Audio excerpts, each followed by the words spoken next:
بسم اللہ الرحمن الرحیم۔ ڈیئر اسٹوڈنٹس، السلام علیکم۔ Army Public School P M A کے اس تدریسی نیٹ ورک پر ہم آپ کو خوش آمدید کہتے ہیں۔ اسٹوڈنٹس، ویڈیو شروع ہونے سے پہلے آپ اس پیج پر دیے گئے بٹن سے سبسکرائب کر کے بیل آئیکن کو دبا دیں تاکہ ہماری آئندہ آنے والی ویڈیوز سے بر وقت آگاہ ہو سکیں۔ آج کے اردو مضمون میں ہمارا ٹاپک ہوگا خطوط نویسی، اور اس میں ہم آج جن باتوں یا چیزوں کو سمجھیں گے وہی ہے۔ پہلا ہفتہ، جماعت ہفتم، مضمون اردو گرامر، عنوان خطوط نویسی، ٹیچر نگت جاسمین۔ خطوط نویسی، آج ہم غیر رسمی خط لکھیں گے اور اس میں ہم آپ کو بتائیں گے کہ خط لکھنے کا مقصد کیا ہے، خط کتنی طرح کے ہوتے ہیں اور خط لکھتے وقت ہمیں کن نکات کا خیال رکھنا ہے۔ ہمارا آج کا موضوع ہے آپ کا دوست دور دراز پسماندہ گاؤں میں مقیم ہے، خط لکھ کر کرونا وائرس اور اس سے بچنے کی احتیاطی تدابیر سے اسے آگاہ کریں۔ خط دو طرح کے ہوتے ہیں، رسمی اور غیر رسمی۔ غیر رسمی خطوط کو نجی یا ذاتی خطوط بھی کہتے ہیں۔ رسمی خطوط کسی ادارے یا پیشہ ور افراد یا مختلف محکموں کے افسران کے نام لکھے جاتے ہیں، جبکہ غیر رسمی خطوط جو ہیں وہ ہم اپنے دوست احباب اور رشتہ داروں کو لکھتے ہیں۔ رسمی خط صرف ایک پیراگراف کی صورت میں لکھا جاتا ہے۔ یہ پیراگراف بالکل درخواست کے پیراگراف کی طرح ہوتا ہے، جس کے پہلے حصے میں ہم اپنے مسائل سے کسی بھی ادارے کے سربراہ کو آگاہ کرتے ہیں اور اگلے حصے میں ہم اس ادارے کے سربراہ سے گزارش کرتے ہیں کہ وہ ان کا حل نکالیں۔ رسمی خط کا پیراگراف بھی بالکل اسی طرح درخواست کی طرح لکھا جاتا ہے، جبکہ غیر رسمی، نجی یا ذاتی خط جو ہے وہ 3 پیراگراف کی صورت میں لکھا جاتا ہے۔ پہلا پیراگراف حال احوال کا ہوتا ہے جو 2-3 لائنوں میں لکھا جاتا ہے، جبکہ دوسرا پیراگراف موضوعی عبارت کا ہوتا ہے جس میں ہم موضوع کے مختلف پہلوؤں پر تبادلہ خیال کرتے ہیں اور یہ پیراگراف تفصیل سے لکھا جاتا ہے۔ اور تیسرا پیراگراف اختتام کا ہوتا ہے جس میں ہم اپنے دوست سے اجازت لیتے ہیں اور خط کو ختم کرتے ہیں، یہ بھی ہمارا 2-3 لائنوں میں لکھا جاتا ہے۔ خط کے یہ اجزاء ہیں: روانگی کی جگہ، تاریخ، القاب و آداب، حال احوال، اسے ابتدائی کلمات بھی کہتے ہیں، نفس مضمون یا موضوعی عبارت، اختتام اور الوداعی کلمات۔ یہ جو ہیں یہ خط کے اجزاء ہیں اور اس میں ہم ان سٹیپس کا خیال رکھتے ہوئے خط لکھتے ہیں۔ ہمارا خط چونکہ غیر رسمی خط ہے اور اس کو ہم 3 پیراگرافز کی صورت میں لکھیں گے۔ پہلا پیراگراف ہمارا حال احوال کا، دوسرا موضوعی عبارت کا جو ہم تفصیل سے لکھتے ہیں، اور اختتام کا جو پیراگراف ہے وہ بھی 2-3 لائنوں میں لکھا جاتا ہے۔ خط کو مکتوب کہتے ہیں۔ خط لکھنے والے کو کاتب اور جسے خط لکھا جا رہا ہو اسے مکتوب علیہ کہتے ہیں۔ بچوں کو ان تینوں ٹرمز کے بارے میں علم ہونا چاہیے۔ آپ خط لکھ رہے ہیں تو آپ کیا ہیں؟ کاتب، اور آپ اپنے دوست کو خط لکھ رہے ہیں اور آپ کا دوست کیا ہے؟ مکتوب علیہ۔ اب ہم جو ہیں مختلف نکات کے مد نظر رکھتے ہوئے کہ ہم خط کیسے لکھتے ہیں اور خط لکھتے وقت ہمیں کن نکات کا خیال رکھنا چاہیے۔ خط کے لیے زبان سادہ اور شگفتہ استعمال کریں، لمبی چوڑی تمہید سے گریز کریں، چھوٹے چھوٹے جملوں میں بات لکھیں، مکتوب علیہ کی عمر کا خاص خیال رکھیں، خط کو پیراگراف کی صورت میں لکھیں اور اس پیراگراف میں موضوع کے نئے پہلو پر تبادلہ خیال کیا جائے گا۔ خط کا اختتام بھی مؤثر انداز میں کیا جائے۔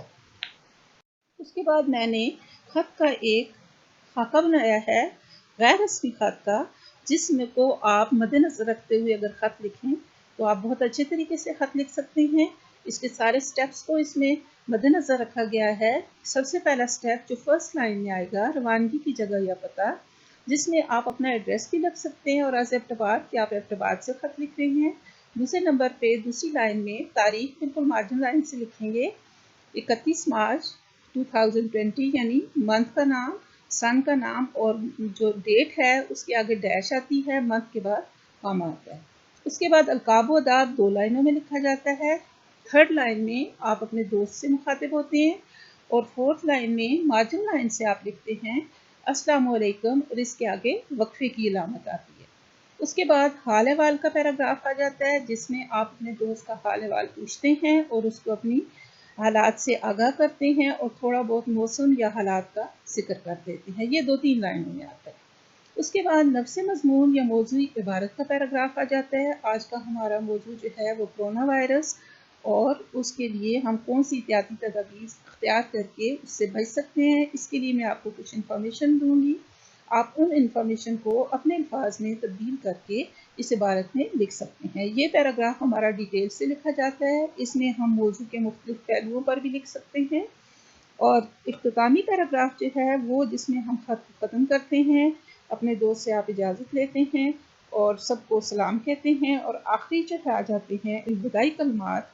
اختتامی پیراگراف بھی 2-3 لائنوں میں آتا ہے، اور الوداعی کلمات جو ہیں والسلام یا خدا حافظ آپ کہتے ہیں، اور اس کے بعد نیکسٹ لائن میں آپ بالکل مارجن لائن دائیں طرف فقط آپ کا دوست، سپوز آپ کے دوست کا نام احمد ہے، یہ پورا فارمیٹ ہے، اس کو آپ فالو کرتے ہوئے بڑی آسانی سے آپ خط لکھ سکتے ہیں۔ اب آپ کو میں کچھ انفارمیشن دیتی ہوں، جن انفارمیشن کو آپ اپنے الفاظ میں تبدیل کر کے کنورٹ کر کے اپنی موضوعی عبارت میں لکھیں گے۔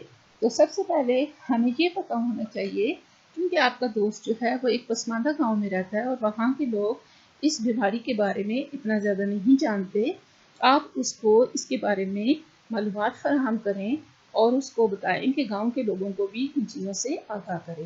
کرونا وائرس کے بارے میں آپ اپنے دوست کو بتائیں کہ یہ ایک وبائی بیماری ہے، اور پھر دسمبر 2019 میں روس میں چائنا کی شہر ووہان میں پھیلی ہے اور لمحوں میں سینکڑوں ہلاکتیں ہوئی، اور یہ پوری دنیا میں بہت تیزی سے پھیل رہی ہے۔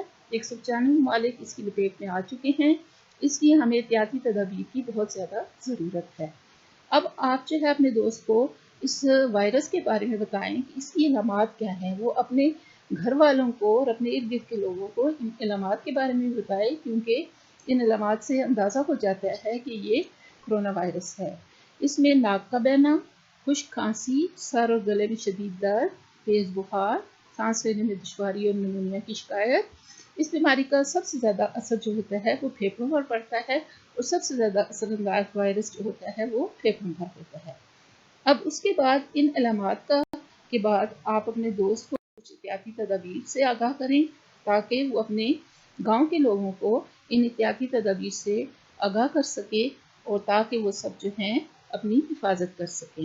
احتیاطی تدابیر جو ہیں، 20 سیکنڈ تک ہاتھ دھوئیں، کھانستے اور چھینکتے وقت منہ پر ہاتھ رکھیں، گلے کو خشک نہ ہونے دیں، تھوڑی تھوڑی دیر بعد نیم گرم پانی پئیں، پرہجوم جگہوں پر جانے سے گریز کریں، گھر سے باہر جاتے وقت اور مارکیٹ وغیرہ جاتے وقت ماسک اور دستانے ضرور پہنیں، باہر سے آتے وقت فوراً ہاتھ دھوئیں، آپس میں ہاتھ نہ ملائیں، مسالہ دار اور فرائڈ فوڈ سے گریز کریں، سبزیاں، دودھ، پھل اور انڈے زیادہ استعمال کریں، ہاتھوں پر بار بار سینیٹائزر استعمال کریں، دن میں 2-3 مرتبہ بھاپ ضرور لیں، کیونکہ بھاپ کا درجہ حرارت زیادہ ہوتا ہے اور اس وائرس کو ختم کرنے میں مدد دیتا ہے۔